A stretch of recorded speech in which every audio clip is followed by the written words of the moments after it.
friends. Thank you for coming. Welcome to Moon Hamlet gathering. We will be here every Monday to practice mindfulness. We are a group of young people and young adult people who practice mindfulness and mindful living. According to the teaching of Zen Master Thich Nhat Hanh and Tham Village tradition. So every week we will be here doing sitting meditation. We listen to a Dharma talk or read a book, and we share our own practice. We share what is from our heart. Today we are very honored to have Trish. Trish is a lay Dharma teacher, receiving the land transmission from Zen Master Thich Nhat Hanh. Her Dharma name is True Concentration of Peace. She's been living in Vietnam for 20 years, sharing a lot about mindfulness with not only Vietnam but Sanghas in Asia. We're very happy to have Trish here, and let's take a round to introduce ourselves. We will go one by one in the circle. Introduce your name, your inner weather, which is a metaphor for your inner feelings. And maybe if it's the first time you come here, or what brings you here.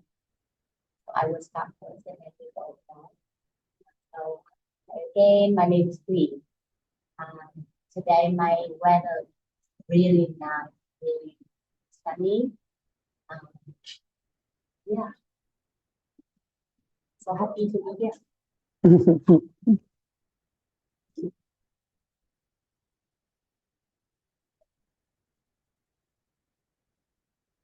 So I have different a calligraphy given to me at Plum Village that says, "Sitting in the spring breeze." And I looked at that today and I thought, but it's fall, but it feels like a spring breeze. So I've been sitting in that breeze, not so much outside today, but it looked to be really sunny out there. And I realized I was just really full of a lot of gratitude today. So I don't know how you express that in terms of the weather, but just feeling really thankful and for everything. And but knowing that I was coming here tonight, I haven't been here in a while, so that always makes me feel really happy and sunny inside. So sorry, I'm sunny inside too. Yeah. So thank you. Thank you everyone for introducing yourself and sharing your inner weather. So every weather, every type of feelings is welcome here, and we are practicing recognizing and embracing all the emotions, the practice of mindfulness. So today we will have also have three parts. We will have sitting meditation, which will be guided by Trish. Then we will have the Dharma talk. And finally, we will have Dharma sharing and maybe some Q&A. We have some questions. To pass it on to Trish.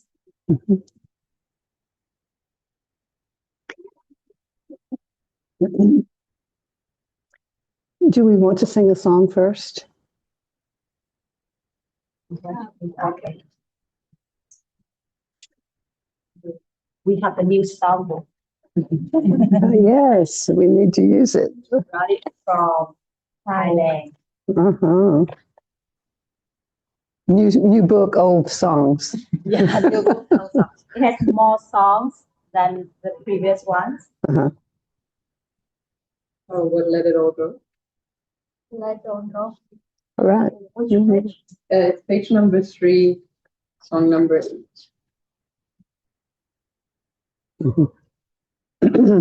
Want to. We are moving on a journey journey to to nowhere, nowhere, taking it easy, taking it slow.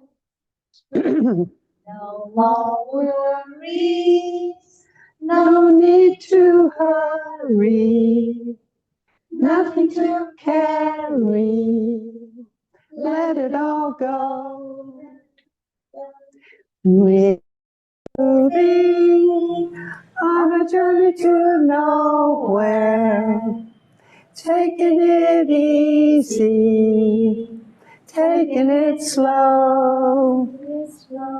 No more worries, no need to hurry, nothing to carry. Let it all go, let it all go. ready to have một Hamlet band.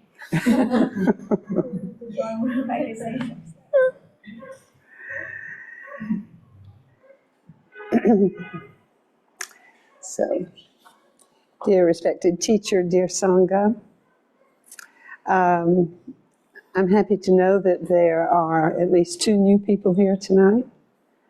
And I think everyone else I recognize. Maybe I can't call your name, but I've seen you before. You've been here. But it's always good to have new friends join. And it's especially good for tonight because we are really, our plan is to offer the very foundational basics of meditation. And actually, I think it could be said that all of us are really beginners. We've never been the person that we are today until today. So we are beginning anew, you might say. Yeah. So if you would, posture is very important in sitting meditation, or any time, I suppose, to support the body. But also when we are sitting like this, or in the lotus or half lotus, or what our teacher calls the chrysanthemum. And I'm not sure what you call this one, except it's I'm adapting to the needs of my body. So we like to sit up in a nice Buddha-like posture with a straight spine to the degree that we can do that. But we really don't want to be rigid, and we're encouraged to not have that energy of trying to do something that maybe doesn't feel natural. That really doesn't bring happiness. It just brings some stress, and we begin to focus on what we're trying to do. We just want to enjoy sitting. And it's particularly wonderful when we can sit together like this with other friends who are also wanting to do the same thing, to be present for ourselves, for our body, for our mind, for our heart, for each other. So please come and sit down. Yeah.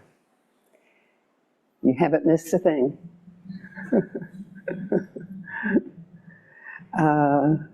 So assuming a nice posture, and then you might want to gently close your eyes or half close them to support yourself to bring your attention inward. Our teacher says that if we're not enjoying ourselves when we're practicing sitting meditation, then we're doing something not quite correctly. So we want to be relaxed and yet full of intention to be present, fully present.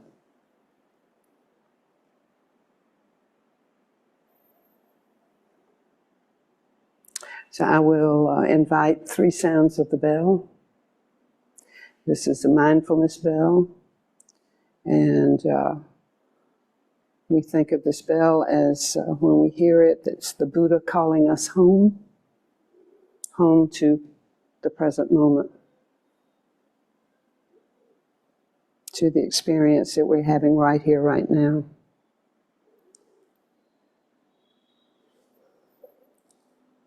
So I will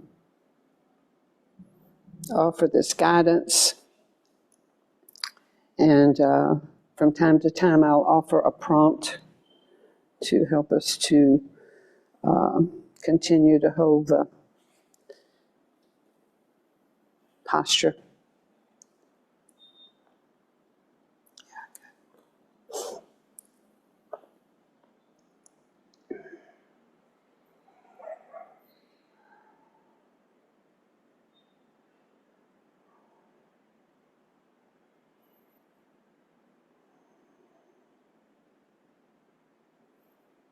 You might want to bring your attention to your breathing.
Breathing in,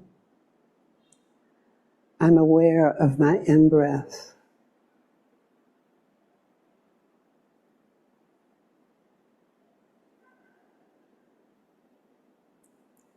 And breathing out,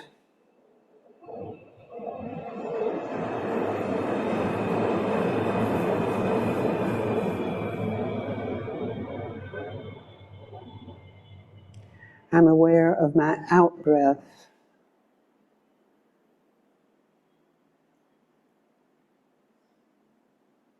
The key words are in-breath, out-breath, and we can practice like that for a few moments.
Breathing in, I'm aware I'm breathing a short breath.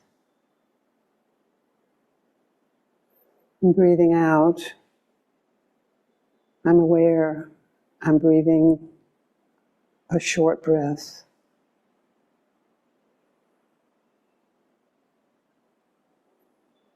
Key words, Breathing in, breathing out.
Breathing in, I'm aware I'm breathing in a long breath.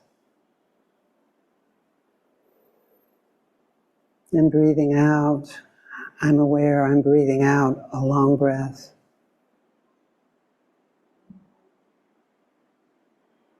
Breathing in, breathing out.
Breathing in, I am aware of my whole body. And breathing out, I am aware of my whole body. In breath, out breath.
Breathing in, I calm my whole body.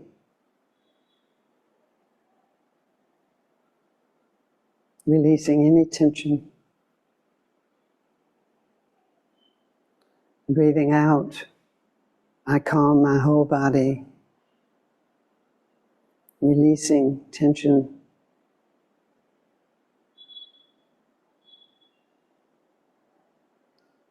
In breath, out breath.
On the in-breath, I'm aware I feel joyful.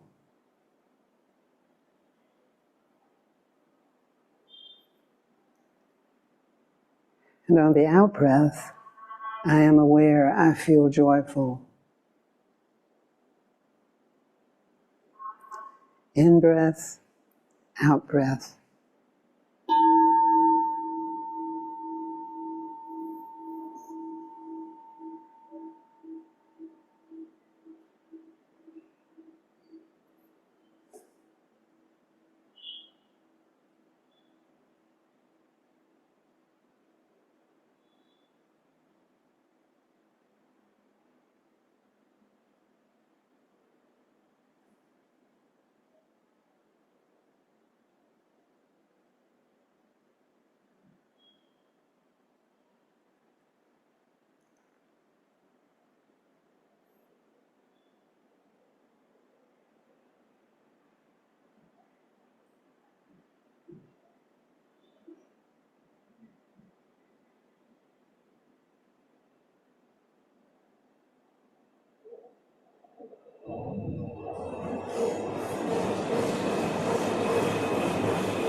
Breathing in, I feel happy.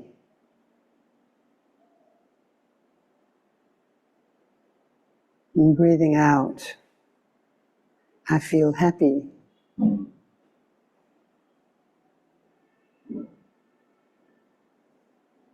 In breath, out breath.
Continuing to sit.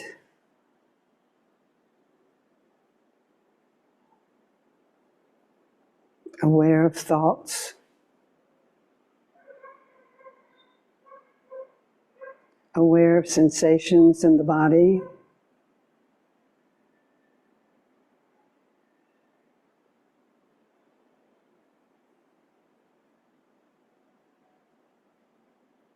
Continuing to focus on the breath bringing me back.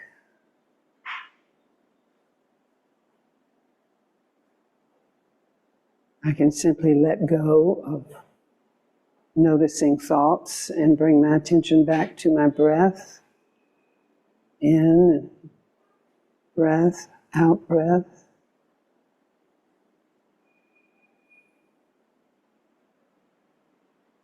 Not trying to change anything really.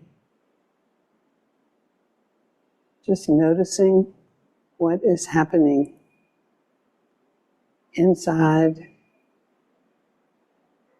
and also around.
Enjoying our breathing.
So please take care of your body. You might want to unfold your legs or stretch a bit or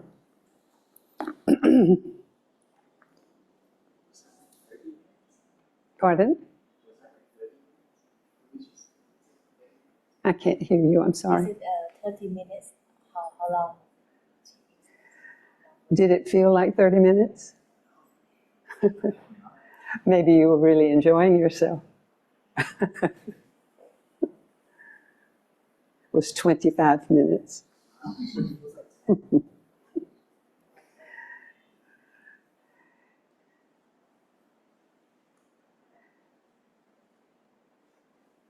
You know, some people can sit for hours and not realize anything. And some people can realize everything that's needed in just one moment of sitting still. So it's not about the time, it's the quality and all the other conditions. Yeah. So I can speak a little bit about Plum Village tradition, and some of this will be new to some of you, and some of you have heard this or read it, or anything I say tonight you might have already heard many times. But I'm really fond of reminding everyone that due to the truth of impermanence, that everything is always changing, including you and me, I've never been the person I am in this moment until right now. And so I can always have a beginner mind, if I remember that I'm not this fixed entity. For me, all I have to do is look in the mirror and see my gray hair to know the truth of impermanence.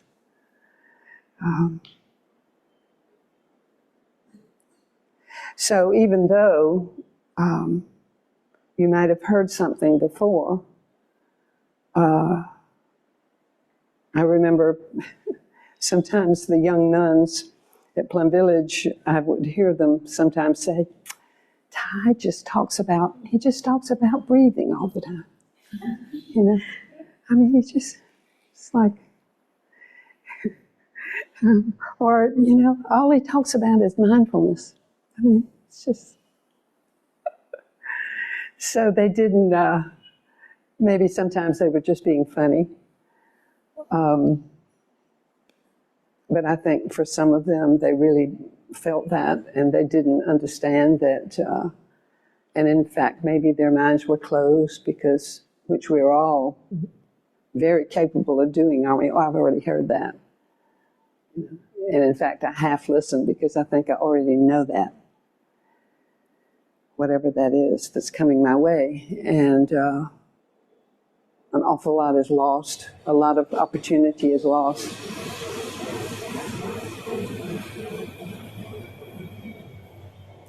So one thing that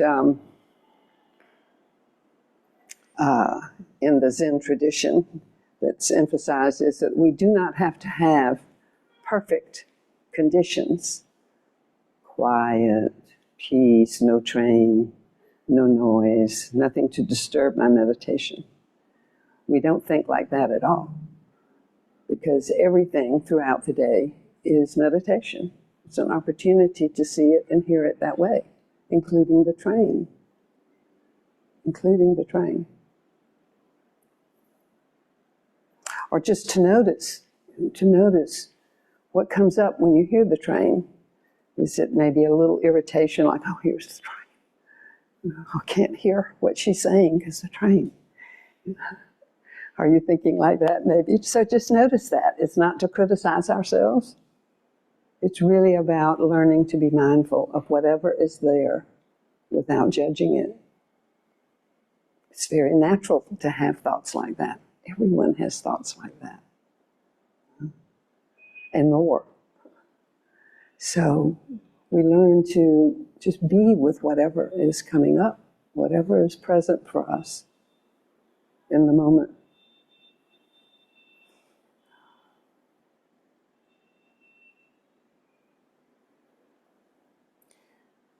One thing that is not emphasized, so I've been at Plum Village in France quite a bit over the years, and sometimes new people would come and then sit for sharing. What is it? Yeah. First time at Plum Village, and okay, y'all don't sit. You know, in fact, I remember being there once for a 3-month winter retreat, range retreat. It was really winter. And I was staying where, because of my age, I could do this. I was staying where the monks and the men stayed. It was quite an honor for me, and a real learning experience. But in the group was a Korean monk who had come from Korea to spend 3 months at Plum Village, France, to see what this was all about, and then take it back to his monastery in Korea. So we had Thanksgiving, and because Plum Village, France, is in the West, I think, and a lot of Europeans also observe Thanksgiving, and so we had, but especially the Americans who were there. So we had we didn't have turkey. We did not have turkey, but I remember I was on the cooking team, and an American monk came to me and said, "Trish, why don't we cook just a real American, Thanksgiving meal?" And which would call for sweet potatoes and corn and this and that. And it was really very funny because in Plum Village, when you're on the cooking team like that, you say, "Okay, this is what we're going to cook. Now let's go in the pantry and see what's there." And then you say, "Oh, okay, there aren't any sweet potatoes. So, all right, well, we'll just have this pumpkin." Okay. And so everything is substituted, So you end up with a wonderful meal, but it's not at all what you thought it was going to be. And that's sort of the way life is, We have these plans. Maybe we're taking a trip and we're going there on the first day, and then we're going here, and then we're going to do. And if we're wise and pay attention, we let it be whatever it is, and not try to force something not try to turn a pumpkin into a sweet potato. It just won't work. It's close, but it's not the same. So this Korean monk said, so Christmas was approaching. We had Christmas trees, decorations. We had gifts. People had drawn names. We were going to, just leaves, things we found in the forest to make, some little something to call it a gift. And so one day in sharing, the Korean monk said he hadn't been talking much at all, and I thought maybe he didn't speak English, but then he started talking, and he said, "I'm feeling a little bit confused." He said, because, in my monastery in Korea, we sit all day long every day. And when we're not sitting, we're working. But here, he said, we don't sit much at all, but everything, and then we have Christmas, and then we have the Thanksgiving, and we have, all these holidays and we're celebrating this and we're celebrating that. We don't do that. We just sit. And he said, and here we don't sit much at all, but we're doing all these other things, and I'm learning that this is how to meditate throughout the day. We don't have to be sitting. We can be standing, walking, and in fact, that is the practice. The practice is to turn everything into an opportunity to be mindful, to be aware of the breath, of the body, of the movement of the body, what's going on in the body, what's going on around, seeing her sitting here, aware of her, giving her a smile. That's the meditation. We don't just, so we don't turn it on and turn it off. We keep it on 24/7 to the extent that we can. So it's obviously a practice. We practice it. And we commit to trainings, and they're called trainings rather than precepts, because we're training ourselves. It's not a do not kill, do not do this, do not do that. It is aware of the suffering. I'm not going to eat turkey for Thanksgiving. Aware of the suffering. Will not kill. Will not take a life. Reverence for life, we call that one. Yeah, so So it's not about the amount of time spent on the cushion. It's really what's going on all day, to the extent that I can know that. It's taking advantage of, or maybe a better way to say it is to see that everything that rises, that comes into my consciousness or in front of me, experience, even when it doesn't feel good, is to see that as an opportunity. To see, we're advised by Thai to see everything as metaphor. So we learn to view whatever is happening as, okay, I see that happening, perception. What is the message? What's the I see you doing something. Maybe I would say to myself, I like it or I don't like it. We do that. We're encouraged to not do that, but we do that. I don't want to be like that. But instead of getting caught in that, in judging you, what you're doing or not doing, or saying or not saying, whatever I perceive is happening, whatever I'm hearing, I turn the finger around and I ask myself, where am I doing that? Where am I doing that? Where is that going on in my life? So beginning to see everyone as a teacher. Even people that we don't enjoy so much. Even people that we might be tempted to say, I wish that person wasn't walking on the planet now while I'm here. We see that person as a teacher. And we also can then also open our hearts and see that person as he's not what he says and he's not what he's doing. That is not who he is. So if he's not that, what is he? Or if I'm not what I say and do, what am I?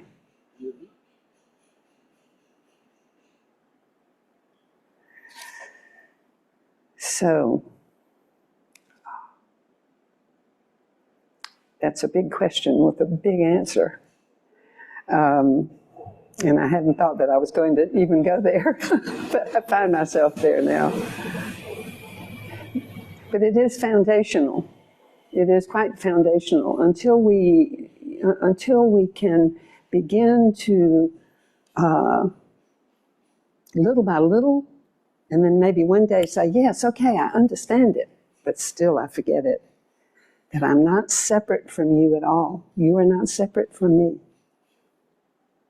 We only look this way because we have to be that we are on the planet. And so, of course, I'm Trish over here. But in reality, there is a deeper reality that says we're all one. And so when I'm aware of that, then that helps me when I listen to all of you as you share, or see you doing something, I realize, oh, that's an aspect of me. That's an aspect of me. Thai coined the phrase interbeing, that we inter-are, we're not separate. Christianity will tell you the same thing, that's where we, in the Christian world, we lost our way when, in the Garden of Eden, when we split off and we thought that we were separate. We're not. And so I was just reading something quite profound in a Dharma book today, where the teacher was saying, so even if you kill someone, you're killing yourself. You're not killing the other person, you're killing yourself. So that's to read something like that helps me to have a deeper understanding of people who do terrible things in this life.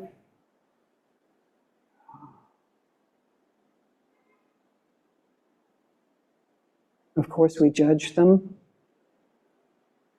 And of course, we have to take steps to not only to protect society, but to protect people from themselves. So that is a reason to have prisons, but that is not the reason that most people want to have prisons. It's more about punishment. But we are not trying to punish anyone because we realize that I've had the conditions to have the kind of life that I've had. To my knowledge, I haven't killed anyone yet. Many people haven't had those conditions at all.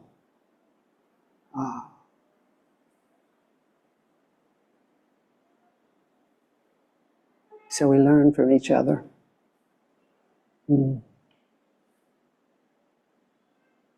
So I had said we would talk about the foundations. And it really comes back to breathing. And I must have been clairvoyant today. 1, 2, 3, 4, 5, 6, 7, 8, 9, 10, 11, 12. Yep. So I put together something that I want each of you to take home with you. And hopefully I'll see you next week.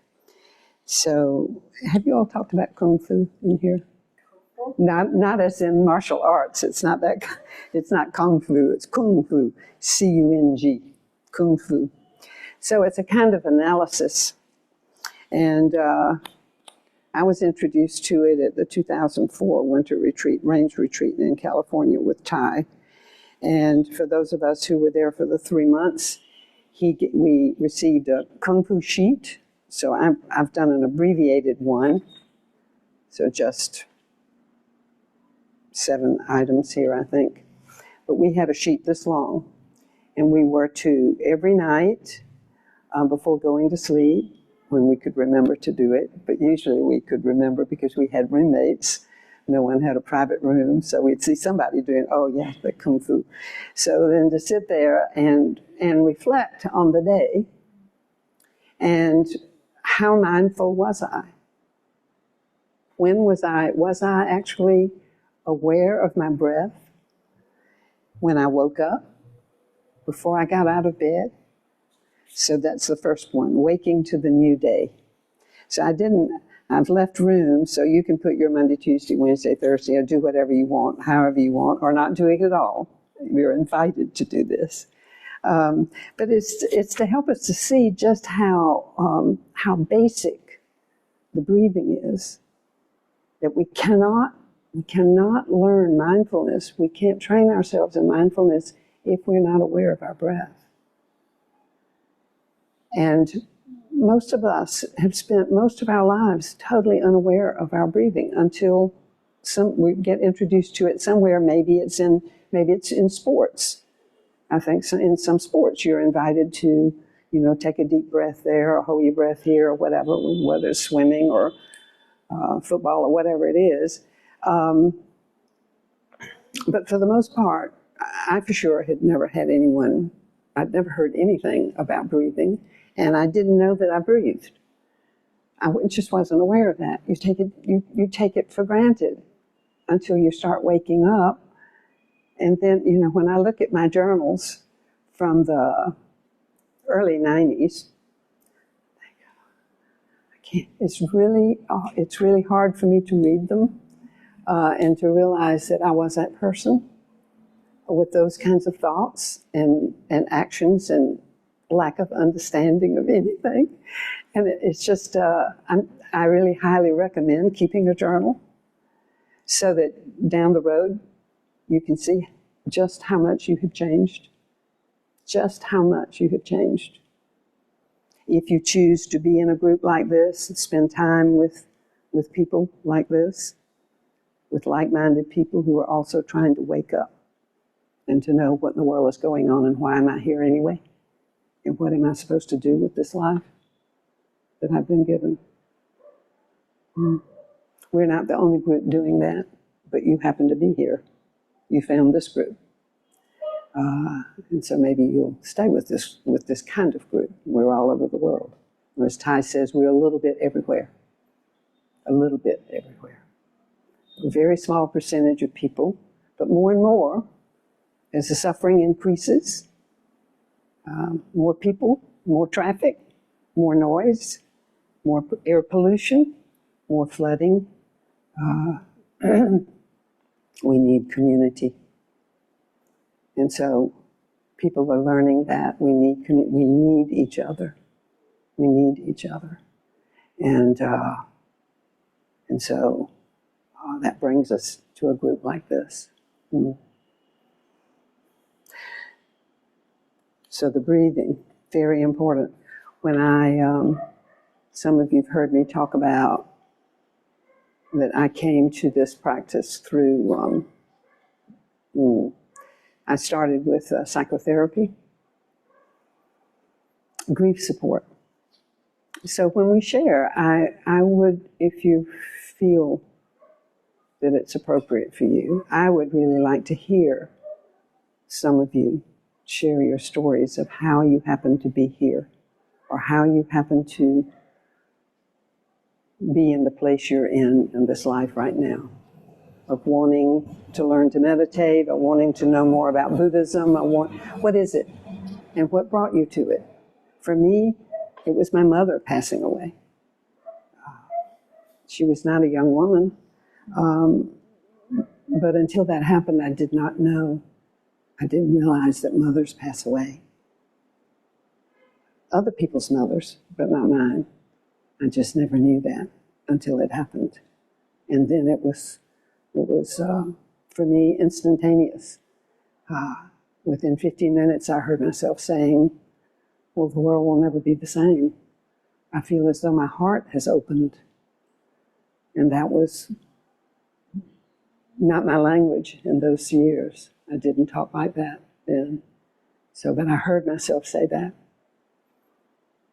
And then I remember as we drove, my husband and my daughter and I, driving the 2 hours to her house. And I said, I just need to prepare you that at the funeral, I might fall on the floor screaming. I don't know what I will do, but I'm going to do exactly what comes naturally. And so I just want you to know that in other words, I'm not going to pretend. I'm not going to try to think of something else. I said, I'm going to be present for my mother. I didn't scream. I didn't fall on the floor. I've never been so present. I heard everything. I heard everything that was said. It was just the most precious 4 days. We had to wait for my brother to come from Texas. He had to get drunk first before he could come. So we had to wait for him. And it was just a precious time. And why was it so precious? It took me a long time to understand it. I felt that everything was so precious. You were so precious. Everything you said, everything I saw, I was present. That was the difference. I was absolutely present. And it was a loving environment. Everyone was so full of love and hugging and people I hadn't seen in years. There they were, my mother's friends or relatives, people like cousins I hadn't seen for a long time. And it was just, it was a wonderful time. Never mind that when I woke up each morning, I wasn't aware of my breath. I started crying immediately. As soon as I would wake up, come out of a sleep and realize, oh no, my mother's dead. And where did she go? Where did she go? She was, how can you be here and so alive? Her last action was to go down she lived out in the countryside. She went down in the woods, maybe like 150 meters, dug up a 5-foot tall dogwood tree. It has white blooms on it in the spring. Dogwood tree. It's very important in the Christian religion, that tree.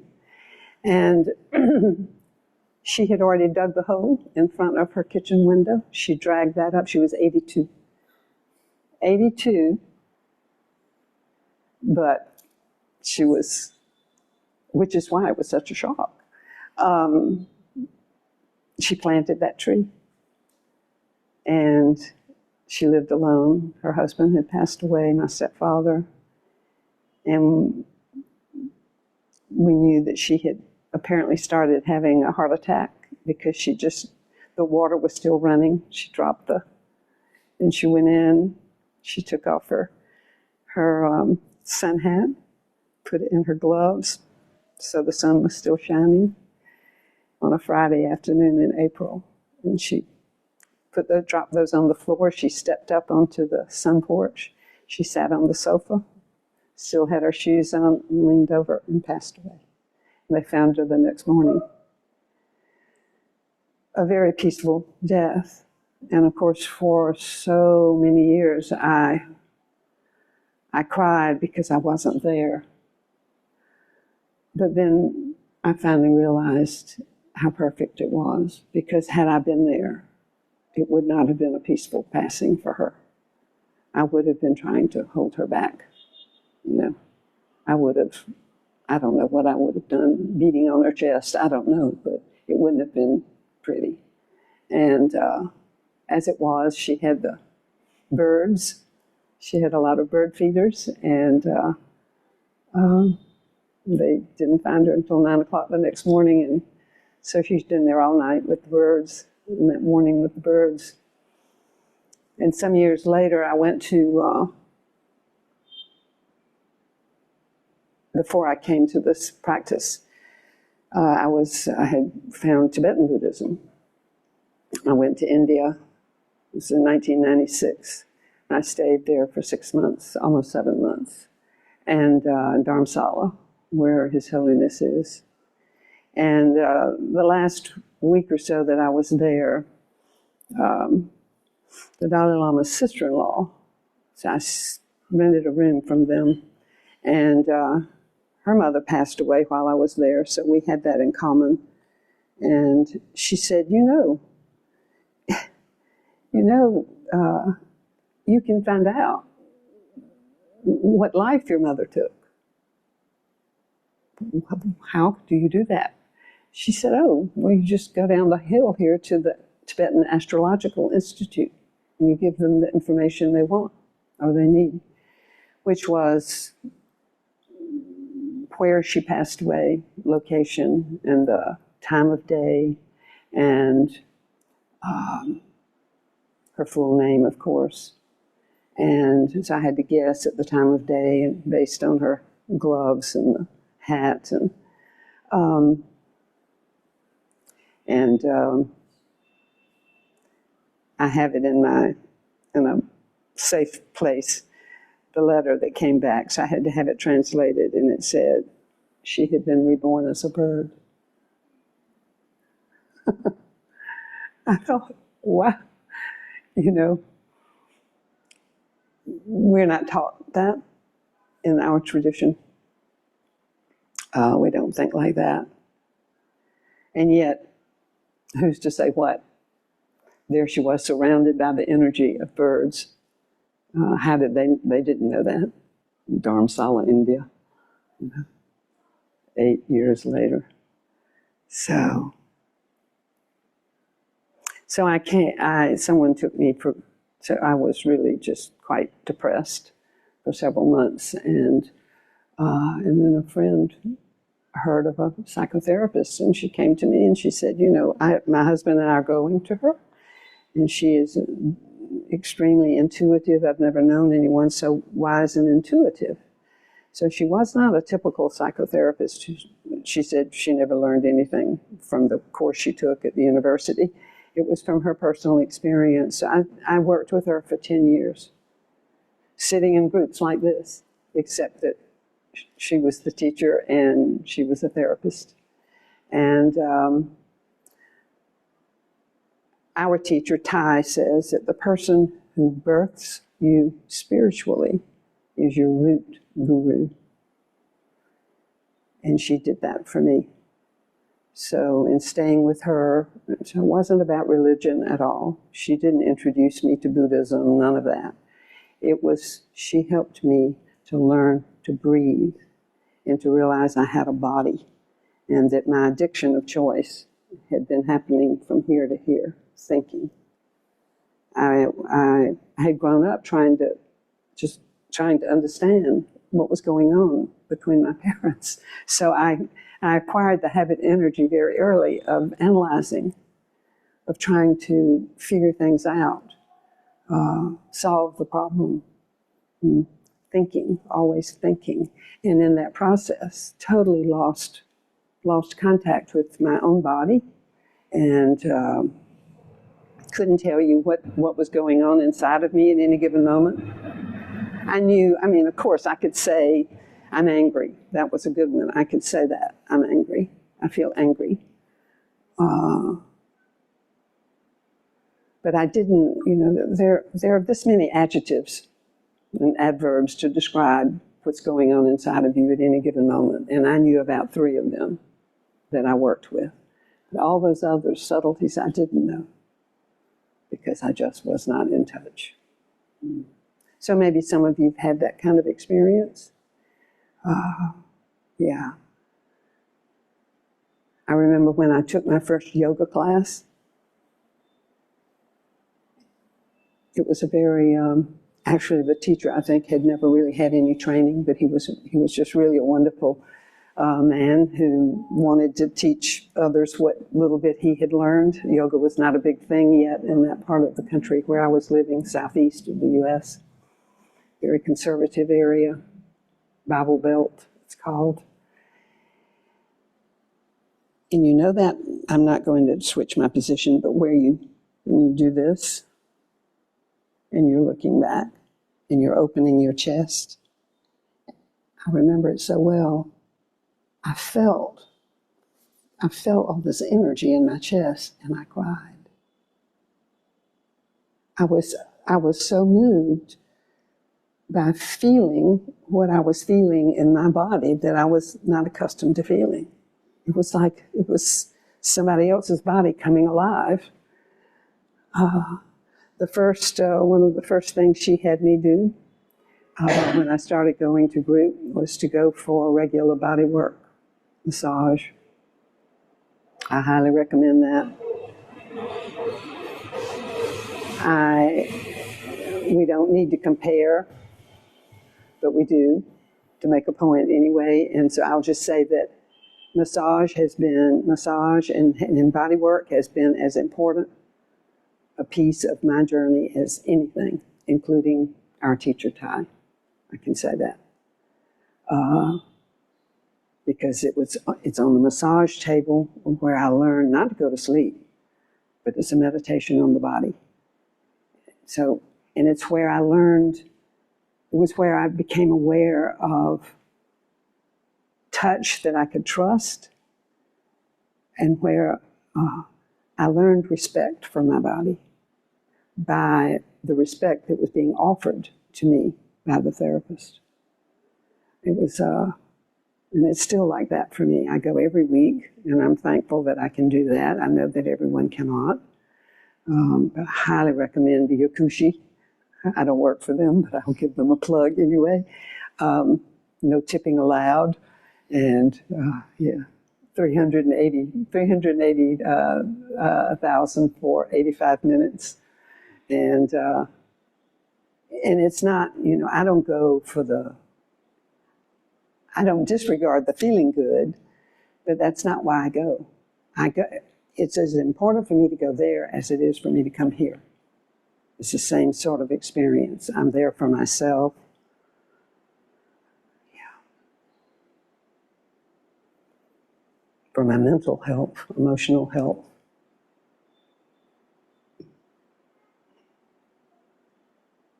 So I want to pass these out so you can see how fundamental. Here, I'll get some over here, I'll do it like this. Just take one, thank you.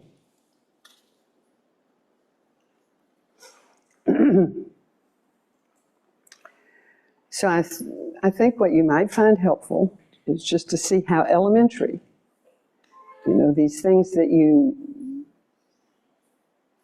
this is how we train ourselves, because all of us do that every morning. So we don't have to go and find some mysterious program or training or exercise to do. This is life. We all wake up in the mornings and come in. Yeah, it's good. Happy to see you. We all wake up. And so the quicker that we can become aware, oh, I'm awake, and I can breathe.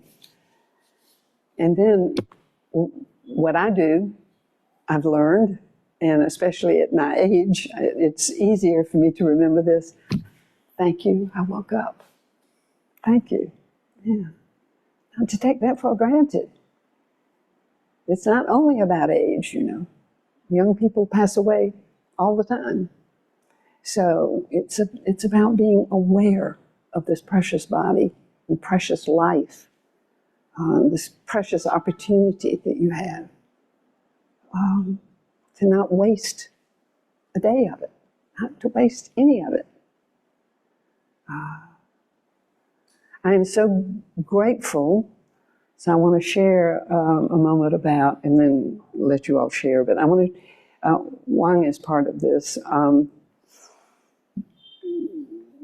So we have a training program online through Zoom that we just started that grew out of a retreat summer before last in Plum Village, France, 800 wake up. It was a wake-up retreat. So this is for people age 17 to 35 or 40. This is a wake-up group. And then for people young at heart. And, but we have, so at that retreat, I was not there. But I was told that a number of the people who are really loving the practice and realize how much they're benefiting, and also they're in touch globally with so many people, that they were saying, there are just people sitting here and there all over the world who don't have access to an all-age Sangha, or don't have access to a teacher, or maybe they don't even have access to a Sangha, an in-person Sangha. They're just one person sitting in some, so it's taken over a year to get the program going, and now I gave the first Dharma talk last week, and we have 75 participants. We have it's eight people on the organizational team and caretaking team. We have 3 Dharma teachers as supervisors. One is a former nun and one is a current monk. And she is in France. He is also in France at Plum Village, and me. In 29 countries, 5 continents. So we have a person in Ukraine who somehow met somebody and heard about. And so there's been quite an application process, and we aren't just saying, "Oh, come on" to everybody, because we can't manage that. So we've had to really. I've read all of the applications. We had over 100 applications, and so that's really what I want to talk about: is how happy I'm feeling, how encouraged I'm feeling. I wish that everybody could read all of those applications, but I think it's actually enough for all of you to just be right here and listen to one another. Because what I'm saying to all of my old friends and people who've been in the practice for years, who think, what, Zoom, you're doing training online? I mean, it's not like in person. No, it's not. It's not like in person. But then how are you going to have an in-person when you've got 2 people in Kenya, you've got 1 person in Ukraine, you know, and so on. So you adapt. You work with what you have. And but what I have said to these older generation of teachers and whatever is, I said, you need to read the applications and you'll realize there is nothing for you to worry about, you know, because these young people are motivated, they are idealistic, meaning they care about social justice, they care about environmental justice, they care about finding their purpose in life, they care about making the best of their time on the planet, they care about service, helping other people. They realize that's it. That we're here for one another because we need one another. We absolutely need one another. Ask people in the mountains who just went through all those floods, or the people in the Central who are still going through all of that. People helping each other. You don't have to be a practicing Buddhist to do that. I don't identify myself as I am a Buddhist. I'm a person who has a Buddhist practice. Thai himself said, "Oh, I'm much more than a Buddhist." He didn't refer to himself as a Buddhist either. It's just a label, another label. We're human beings. We're alive on the planet. And other life forms need us. If we have something to give, we need to get out there and give it. But first, it's here. So it's not to become an evangelist or I could easily do that because I come from that part of the world where in Christianity, very often, no one's home here, but they're out there trying to convert you. So we're not trying to convert. We're saying we need each other. But we need to know what's going on here. Or as my first teacher said, Root Guru, you have to have your cup overflowing first. You can't be thirsty and give all your water out here. You've got to satisfy that thirst yourself first. So it's not about I come first. It's just that it's like on the plane, the oxygen mask. If I try to save you and forget about me, well, doesn't work. Doesn't work at all. So I'm going to be quiet. I've not talked about one thing that I thought I was going to talk about. And I hold all of you responsible. Because here's the thing. I know this is true. We enter are. And so actually, we have created this together. So there's some kind of energy coming that I have the thought to say that, or the words come out like that. So I think we gave a great talk. I think we did. And so I hope that we can now hear each of you give a little talk. So we're always listening or giving a Dharma talk. We can think like that. So why don't we, I'll invite one sound of the bell. So maybe we just straighten up just a bit, not just to reset the intention. And then for those of you who are new to Dharma sharing, we speak from the heart. It's a practice, a very important practice in our tradition, Plum Village. I think we're the only Buddhist tradition that has this practice. It's probably one of the main reasons that I was drawn to this, because I came out of that in therapy. But we're practicing listening deeply to one another. We're practicing doing that with a mind that's free of judgment, just simply listening, and at the same time paying attention to what goes on here. So you might become aware of a little tension in the belly or thoughts in the mind. So you might actually find yourself thinking something like, "Well, I've never heard such a crazy thing." Just, you can smile at that. and let that go. Come back to your breathing. So stay in touch with your breath and your body as you listen and give your full attention to the person who's speaking, just as you've been doing with me. So we're practicing deep listening, and we're practicing using mindful speech. So what does that mean? It just means being aware of what you're saying, what you want to say, but you don't sit there and plan a speech. Let it just flow. It'll come from the heart that way. You might surprise yourself with what you find yourself sharing, and that's fine. This is a safe place. We don't go out, and so there's confidentiality. We don't go out and talk about what we heard here. We pay attention to how much time we take, and I've already taken more than my share. I see that. But I do think it's important to go through the guidelines. When one person has finished sharing, so we bow in to say, I have something. And then all of us bow in respect to say, we're here for you. We're here.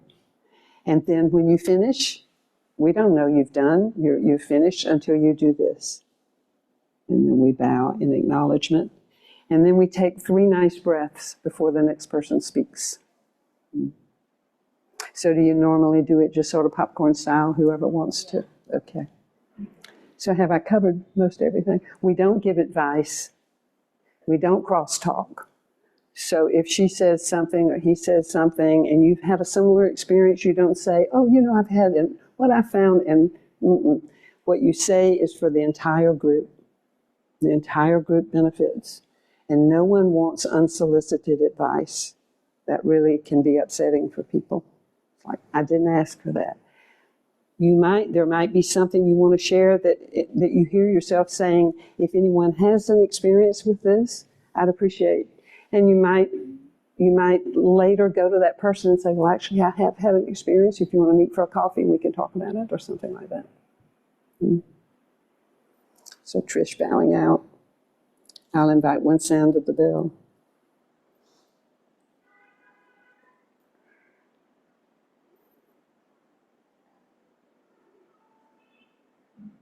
I wake the bell first.